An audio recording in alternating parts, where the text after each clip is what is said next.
It's impossible to predict how a team's schedule is going to go in May. But when we look at the slate in store for the Bears this season, you can find a couple of stretches in there that look a little more favorable on paper and some great opportunities for Justin Fields and the rest of the young players on this team to develop. You are Locked On Bears, your daily Chicago Bears podcast. Part of the Locked On Podcast Network, your team every day.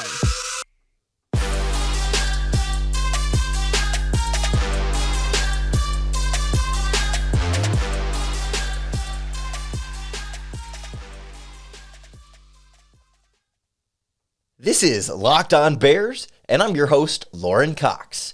I'm here to bring you your daily, in-depth Chicago Bears news and analysis. You can follow me on Twitter at CoxSports1. You can follow the podcast on Twitter at Locked On Bears. You can like Locked On Bears on Facebook, join the Locked On Bears Facebook group, and make sure you hit that subscribe button on the Locked On Bears YouTube channel to keep up with all of our video podcasts as well. Thanks for making Locked On Bears your first listen today. Today's episode is brought to you by BetOnline. BetOnline has you covered this season with more props, odds, and lines than ever before. BetOnline, where the game starts. On the show today, we take a closer look at this Bears 2022 schedule. We've known the teams all along, but now we have the order, the start times, the bye week, and there's a lot we can glean by looking at sort of when and where the opponents come up on the docket. Well, we'll got to go through some of the notable games, the notable stretches, the big takeaways from looking at this Bears schedule. Plus, we'll kind of go game by game here with some gut reaction feelings about, okay, wins and losses and what type of range this team might be looking at on that Bears schedule. And we'll wrap up talking about sort of the releases of NFL schedules last week and some of the cool things that teams did and what the Bears did for their video release, and kind of talk about the dynamics of how that whole release event has become now in the NFL league circles. But regardless, we know now the order for the Bears schedule this season. It's, again, another 17-game slate. I believe it's a week 14 bye week when it's all said and done, a little bit later on in the docket there. But when like one of the things that jumps out right away to me schedule-wise is, yes, 14 is a late bye week, but you have in weeks 6 and 7. Week 6, it's against the Washington Commanders on Thursday Night Football, and then the following game is at the New England Patriots on Monday Night Football. And so in between there, not only do you have the extra Friday, Saturday, and Sunday after the Thursday night game, but then you have an extra Sunday before the Monday night game. And no, it does not function the same as a bye week, but it's sort of almost like a mini bye week where you're going to have an extra 4 days in there that you wouldn't normally have in a week of preparation, which ends up being more like 4 days anyway in most typical weeks. So it's not exactly the same, but it's a little something extra that's, when it's all said and done, split up kind of nicely that way. You'll play the 5 to 6 games leading up to that Thursday night game, then you have the sort of mini bye, and then you play about 6 or 7 more games to get your second, or the real bye week, and then 4 more to close out the season. It doesn't cut it exactly into thirds, but it gives you some way of breaking up the first half of the season schedule before you get to week 14. If you just had Sunday games or whatever all the way through to week 14, it would be a really long stretch when you consider, the 3 preseason games before then. It's essentially would be, 16 games straight of playing. And yes, they don't actually have a full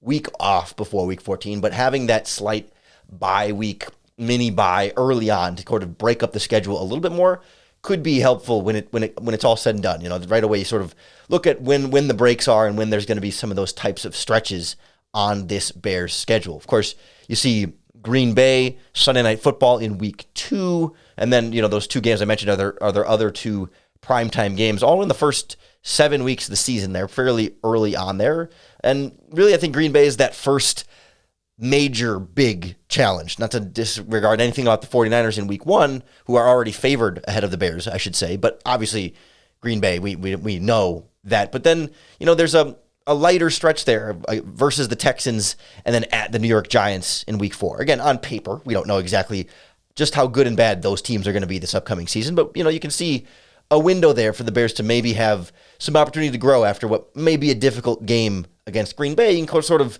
get settled back in a little bit against the Texans and then maybe the Giants after that. And it gets a little bit more murky from there as far as how good some of the next teams on the schedule are going to be. And that's kind of one of the big takeaways, I think, for me at this stage of the schedule process, right? Sometimes this comes out and you can look at it on paper and go, oh man, this team plays the Super Bowl winner from last year and, the two teams in conference championship games and like 3 division winners or whatever. And you can look on paper and say, gosh, there's 8 games on that schedule that all look really, really hard. And man, those are going to be some tough stretches. But like when you look specifically at what the Bears have on here, yes, Green Bay twice are both games that right away you're not going to for sure say lost, but like at this point, those are 2 for sure going to be really, really tough games. And I think versus the Bills in week 16, for sure, really, really tough game. From there, New England could be really, really tough. We'll see how great they are. Dallas could be, Dak Prescott's very good, but Dallas has sometimes been ups and down. And same with the Dolphins, right? Building around Tua. They could be very good with everything they've built, but if Tua doesn't take a step forward, then I don't know, right? And same with Minnesota. Like, how good is Minnesota going to be? And 49ers even week 1, like, how good are they going to be? Like, it's really the Packers and the Bills are the ones that jump out at you as like, yep, those are going to be hard. Not keeping my fingers crossed that the Bears are going to get to win any of those games. That's 3 of them out of the 18 weeks or the 17 games. That leaves the other 14 games as like not all the same level of winnable by any means, right? There's a wide spectrum there, but like the Dolphins, the Cowboys, the Patriots, the Commanders, the Vikings, all kind of in that range, and even maybe the Eagles and maybe the Lions. But anyway, in that range of like, I don't know how good they're going to be, right? A decent number of them will probably be better than what we see the Bears as right now on paper, but chances are not all of them will be. We just don't know exactly how good those teams are going to be. I'm not ready to like say the Bears are just going to plow through them all, but there are a lot of favorable games on that schedule. The Texans, probably the Giants, not likely to make a huge step forward given their quarterback situation still. The Lions still don't have a quarterback thing figured out. The Falcons are kind of a mess. The Jets still have a lot to prove to tell us that they're going to be great. So it's like, okay, there's also then more teams on that schedule that seem particularly beatable or bad than there are teams that seem unbeatable and really hard to beat. And so then obviously the meat of the outcome then is going to be those in-between teams, and that's of course the impossible to predict, the most difficult parts to predict of the schedule. But hey, even though our expectations are kind of low for the Bears this season, it's not as though you're looking at a murderer's row on paper on schedule just yet. We'll go through sort of week by week how we feel about each team and what kind of a record that could start to pill out over the course of a season. We'll kind of end in a range of like, okay, probably looking at this many to this many type of wins this season next on Locked On Bears. Today's episode of Locked On Bears is brought to you by our partners at BetOnline, the number one source for all of your sports betting needs and information.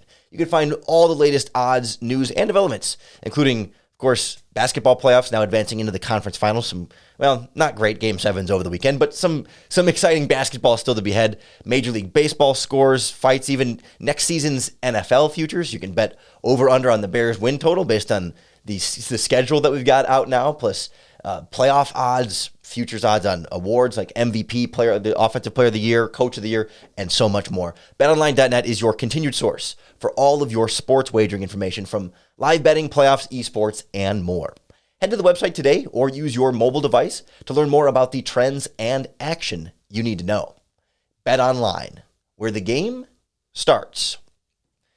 When I start going through this Bears schedule, sort of week by week here, win-loss prediction style. First of all, it's the middle of May, so I'm not going to be, I'm going to disclaimer on the front here, right, that like we're looking at games on paper months before the season starts. So it's not, I don't want to call it some official prediction, but right, when you say like, okay, we still don't know what a lot of these teams are going to be. We still don't know what the Bears are going to be. But based on what we do know, we can kind of get a sense of maybe what type of range of outcomes we might be looking for. And when you start with the San Francisco 49ers in week 1, at home in Chicago. I think right now the Bears are 6-point underdogs or 6.5 or 7. The line's moved a little bit with our friends at BetOnline. So very clearly not expected to win that game. It's cool that it's Lance versus Fields, two of the quarterbacks from the same draft class, some parallels between them both starting on the bench, and of course, Fields getting a little bit more action and maybe not as well coached, and a lot of things have sort of diverged from there, but it'll also be Trey Lance's first game really at the helm, presuming they still trade Jimmy Garoppolo and don't start Jimmy Garoppolo as expected. But the Field-Lance duel will be fun, but also we know every season, yet we somehow seem to forget every season, how crazy and unpredictable week one tends to be. There's always outliers where really good teams lose and really bad teams win, and there's not really a great explanation for it. So, I'm not going to predict a Bears victory right now, but I do think even if you feel like the 49ers are the significantly better team, which at this point they might be, there's so much that happens in week one where the Chiefs have lost some bad week one games, and we've seen the Lions win some week. I mean, it's just weird things happen in week one and even the first couple of weeks in the NFL, but especially that first game when there's not really tape on the other teams and all the teams are still getting to know each other. I mean, Lance will be getting to know his receivers, but Fields will still be getting to know his receivers. So there's not really a clear Bears advantage in that specific matchup. But I think there's some possibility for wild and uncertain things to happen in that game that don't make, yes, the 49ers are favorites, and they should be, but we'll see. I think right now on paper, I think the 49ers are the better team, and the Bears are not done building their team and all that stuff, but I'd give that 49ers a week one win. Week two, at Green Bay in primetime. I think we all know how early season games at Green Bay in primetime tend to go for the Chicago Bears, and the answer is not well, or they certainly don't finish well, even if Mitch Trubisky has a really great start to those games. But regardless, you're never going to find me at this stage of the process predicting a win at Green Bay in primetime in week two. So that would be 0-2 to start. But then at home against the Texans, I'm chalking that up as a win for now, until they prove something better. And then on the road, week four at the New York Giants, kind of like we talked about earlier, they're still rolling with the Daniel Jones and Tyrod Taylor situation, and I don't feel like they've done a ton of great stuff to build that up to overcome their quarterback deficiencies, and maybe it's some of the same criticisms other people might have about how the Bears have built around their quarterback, but and I like Brian Daboll and Kafka, their offense, but it's tough at this point. There's still time for them by week four to prove that they're better than they seem on paper right this second, but otherwise I'm kind of saying, yeah, maybe that's 2 straight wins after 2 straight losses heading into that week 5 stretch where we start to hit these teams that it's much more difficult to tell. And it gets into this question of okay, what are the Bears going to do between now and week 1? How much more different? Will they still bring in an offensive lineman? Will they still bring in any more defensive pieces? They just signed a couple of wide receivers that we'll have to get into here a little later on this week. But at Minnesota week 5, it's the Vikings are they're better than the Bears, but how much better? Right? It's still Kirk Cousins. It's still pretty much all the same pieces, just a new head coach running a new offense and a new defensive coordinator running a new defense. They added some great defensive pieces in that secondary and added an offensive lineman in there too. So they should be just as good and maybe a little bit better, but they're not going to be I don't think they're going to be great at this point. So no, I wouldn't predict a Bears victory at that spot right now. Right? I'm not saying the Bears will be going to beat the Vikings. No, but you could see the Vikings being great and handling the Bears that game, and you could see that one being maybe closer than we might think on paper right now, because it's hard to trust the Vikings, right? It's been hard to trust the Vikings for a number of years now, and is the first year in a new head coach with the same quarterback and otherwise a lot of the same operation players-wise, personnel-wise. Is that going to be a drastically improved Vikings team right away? I don't know. We'll see, but I'm still going to say Bears lost, but that's kind of the same thing with all these teams, right? You go week 6 versus the Commanders on Thursday Night Football. I don't trust Carson Wentz to be a great quarterback for them, but they do have a pretty good team otherwise, and they're fairly well coached by Ron Rivera. They have a lot of pieces to like there. So again, I'll predict a Bears loss there, but I could see Carson Wentz really crapping the bed for the Commanders, and all of a sudden that being a winnable game for the Bears in week 6. On a short week, that might be tough, but it doesn't make it any easier on the Commanders either. So, maybe, but I'd kind of go loss there. Then at New England, I think New England looked like the clearly better team last season with Mac Jones kind of running the show there. Not a great team, but better than where the Bears are right now. So I'd probably go a Vikings win, or a Patriots win, a Bears loss there on week 7. At Dallas, I'd say probably about a Bears loss there versus the Dolphins. I don't know. They're putting all these weapons around Tua. They're trying to build the defense. They got the offensive coach around them, but if Tua's not going to take that next step, how good are the Dolphins going to be? I mean, this is a prove it time for Tua, and we'll sort of see. Again, I think the Dolphins are better, and I'll give them a 4 straight. What would that be? 5 straight losses for the Bears in this stretch to be at what would be 2-7. But then I think you go like versus the Lions at home, Week 10. That's a Bears win. At Atlanta should be a Bears win.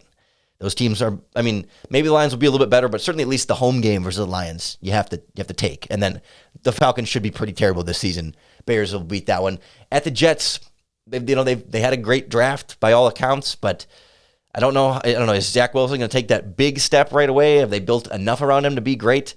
At this point, again, when Week 12 comes around, we'll know a lot more about both of these teams. But right now, I'd go a Bears win there too for 3 straight Bears wins in that stretch before you're versus the Packers in Week 13. And where the Bears are right now and where the Packers are right now, I'm not going to predict any Bears wins over the Packers this season. So some quick math would have me there with 5 wins and 8 losses through 13 games, right? 5-8 would be up to that point. Then you get the Week 14 bye week. And then you go versus the Eagles, kind of like the Dolphins for me, where it's like, okay, they're building around Jalen Hurts. Do we know if Jalen Hurts is great or not yet? No. We'll probably have a better sense by Week 15. And I think in that game, the Eagles will either be really bad or really good, and maybe not anywhere in between. So, I don't know. Do you go that one's tough for me? But if we're saying, okay, the Bears are probably going to lose the coin flip games because they're just they're playing the long term game, then they're probably going to lose versus the Eagles and versus the Bills. Then at the Lions, I don't know. Give the Bears the Lions one, and then versus the Vikings in Week 18, where the schedule always finishes, probably a loss there. So that would be 6-11 season based on going through those games. But I think when you kind of go through it, I could see the Lions games going either way. So I think the floor I would put it is probably about a 5-win floor, and I could see them winning one of the games at least versus the Vikings, Commanders, Patriots, Cowboys, and Dolphins, and throw the Eagles in there. So I think that 5 to 7 win range seems to be about where this Bears team looks like right now compared to the other teams and where they look right now on their schedules. Again, between now and Week 1, any of those quarterbacks could get hurt and be on injured reserve. Any of those teams could be surprise, terrible teams. Some of those teams could surprise and be better than we think they are. So I think that 5 to 7, 8 would even be optimistic to get up to 8 and 9, but I don't think anything above that seems super realistic for the Bears right now. And that's kind of what we're expecting from this stretch of the first year here under this regime, is not pushing for Super Bowl just yet right away. It's a longer term process, and that's about where these games start to go. So that's the initial sort of projection for this schedule, which I thought there was so much fun going around with how all the teams were releasing their schedules this season, and I don't know. I'm once again a little bit underwhelmed by how the Bears go about these types of things compared to some of these other teams. We'll look at the schedule release as a whole event and kind of look at where the Bears fit into all of that next on Locked On Bears. The Locked On Bears podcast is powered by our friends at Built Bars, the makers of the world's best tasting protein bars.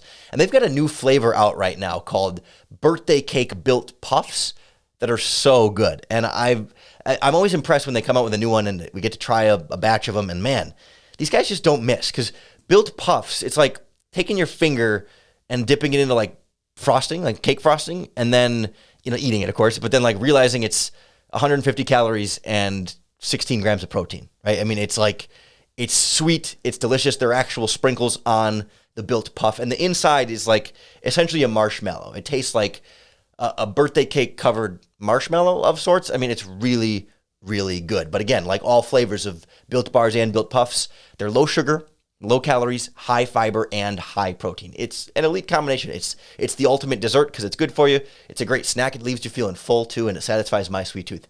I'm in love with them. I'm in love with almost everything Built Bar puts out, and these birthday cake Built Puffs are just as good as, they're definitely top tier Built Bar products. You got to try them for yourself. Head on over to built.com, enter in our promo code LOCKED15, and you're going to get 15% off your next order. That's promo code LOCKED15 for 15% off at built.com. I've kind of had a long-running, not beef, but a long-running disappointment of generally like how the Bears operate from like I guess a social media presence, but it's almost even more just like a general like team and brand image type of feeling. And I thought it was put into, the spotlight a little bit with how the schedules were released this season. And I know, like, in the grand scheme of things, it doesn't affect how the team performs. It's not really an on-the-field thing, but I'm always just left a little disappointed. Like, the Bears always seem so, like, almost scared to push the envelope in any way, to be any amount of, not even controversial, but just, like, clever or creative or innovative in many of the ways that they promote the team. Like, they'll do like the safe types of innovative or creative. Like, when they had, like, was that 2018 or 19 where like they drew all the players as comic book characters or graphic novel characters, I guess, and they were like superheroes or whatever. I'm like, yeah, that was a step up. That was better than what we're usually getting, from this organization. And this is it's pretty clear that this has been like across regimes, right? It's not a Ryan Pace thing. It wasn't a Jerry Angelo thing or a Phil Emery thing, and it's not a Ryan Poles thing. I'm guessing that makes it a Ted Phillips thing, but again, it's not something to get pitchforks and torches out. But, when the teams all released their schedules last week, every team, I believe, made a video, a social media video to put out to like have a fun, creative way to reveal the games on your team's schedule. And they all sort of pick a theme usually and kind of follow that in a fun way. So like the Green Bay Packers did one that was like a arcade game of golf, and like all their play, they had like Aaron Rodgers was like the cartoon golfer, and then each hole in the mini golf course that the video game was playing was represented by each team. So when there was the time for the Bears game on the mini golf course, there was a bear and then they putted through the legs of the bear to get it through in the hole, right? Or like there's a dolphin for the Dolphins game, like, okay, sure. But then like the Carolina Panthers, no, the Los Angeles Chargers, the Panthers did a really cool 1990s theme. It was like a first person video where like it was like a teenager from the 90s walking through his house, and it was a live video, like it was live action, but they like had an Atari and AOL dial-up, and like had to have his sister hang up the phone, and went and a lava lamp in the room, and like a Nintendo was playing, stars on the ceiling, and like each thing unveiled a game on their schedule. It was like super cool and nostalgic, and like seemed really difficult to put together. The coolest one that everyone was praising was the Los Angeles Chargers, because they made an anime theme song intro for their whole schedule that showed like, Patrick Mahomes and Justin Herbert dueling in giant robots, and they made fun of all the teams on their schedule. There's a great dig at the Browns, there's a great dig at the Raiders, there's a great dig at the Seahawks. I mean, every team they made fun of in some way, and it was super cool and well done with the song and with the art and the drawing and that. And so it's like, okay, cool. All these teams are doing these cool social media promotions and just like cool videos that are getting a bunch of attention and millions of views. What did the Bears do? They had their players throw a football into a large blue bucket. And every time they threw a ball into the bucket, on screen it would say week 1 versus 49ers. And then it's like, okay, here's David Montgomery with a football. Throw it into the bucket, David, and he throws it into the bucket.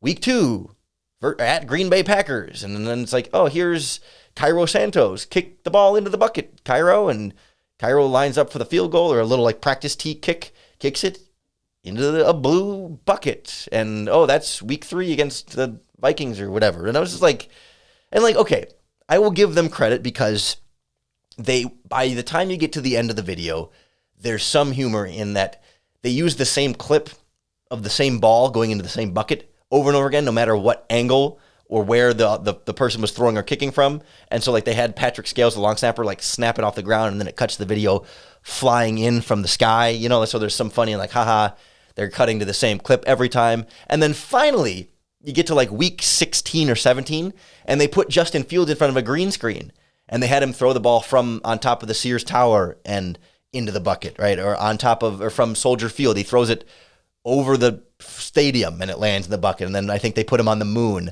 and had him throw it to Earth, and it lands in the bucket. It's like, okay, there's something. But we had to sit through 15 of them of just like, here's Cole Kmet throwing a ball in a bucket. Great. Like, great job. He threw it in a bucket, right? If they'd done the whole thing with like Justin Fields in green screens, I would have maybe been okay with that. But it's like the best they could come up with was just like players putting a ball in a bucket over and over again, compared to an anime for the Chargers or a cool 90s nostalgic theme for the Panthers, or even the Packers animated 18 holes of mini golf for all the weeks of the schedule with their players and their opponents in them. And like, that's just, I mean, it's cool and it's fun and it's effort. And it's like, this is just them around Hallis Hall. They took one afternoon to film some players throwing a ball into a bucket.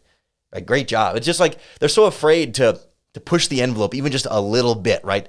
Like the Chargers took some risks with, they make a Browns lawyers joke, and they make, a rest in peace Legion of Boom joke for the Seahawks, and they have John Gruden as Chucky in a dumpster for the Raiders game, and like there's some not like actual risks, but they're on the edge there, right? They're pushing the line, they're pushing the envelope a little bit there, and the Bears threw balls in buckets. Like, yes, like I said at the beginning, does it matter? No. Is it a big deal? No. Does it affect how they're going to play this season? No. But like, other teams do cool stuff, and I wish the Bears did more cool stuff. Like, even not just with the schedule release, but like, the Eagles always do film breakdowns with their coaches. The Patriots have even had Bill Belichick for like online video content come in and break down a play and like draw it up and explain the whole play. Like, Bill Belichick, the master of like secrets and like doesn't tell the media anything. Come on and do a video, break down some plays. And the Bears, as a media side, social media, digital media, writing, all that, like, they just don't do cool, fun, innovative, clever, creative, funny things. It's just sort of, it's always safe and boring and plain. And I wish the team would have more fun when you're in one of the largest media markets with one of the largest ravenous fan bases that love this team and cheer for this team week in and week out, and buy a bunch in one of the top selling jerseys in the country as far as team sales, right? I mean, it's not a financial restraint. That's for sure. It's not a fan support restraint. I mean, hell, the Chargers in LA. No, I mean, you know what I mean? Like, as far as a fan base goes, they're the opposite side of the spectrum from where the Bears are. So like, why isn't the team's media presence matching what the fan base is? That's the main thing. We, on the outside, we deserve a little bit better. That's not a shot at anybody who works for the Bears social media or anything. They all do fine work individually. It's just like collectively, organizationally, it's not a priority. And I wish it was. That's sort of my Bears media rant for this summer. I mean, let's do better. It's 2022. Let's not just throw footballs into buckets. But hey, lots more to break down all throughout this offseason. We got to get to the new Bears receivers, Tajay Sharp, Dante Pettis, and the new quarterback, Nathan Peterman, at some point this week. We'll kind of look more at this rookie class and connect with some of our other hosts here on the Locked On Podcast Network. Missed a couple of days last week dealing with a family emergency type situation for a couple of days. Things are mostly stable now, so we're back in the swing of things. Didn't mean to go AWOL on you for those last couple of days, but it was a busy time and a difficult time for my life. So anyway, back. Glad to be talking Bears. Appreciate you tuning in. Thanks for making Locked On Bears your first listen today. Hope you'll hit that subscribe button to keep up with all of our daily in-depth Chicago Bears news and analysis. Hope you'll come back all throughout the offseason. It's a long offseason. We'll be here for you to help get you through it and help make it that much easier for you to bear down.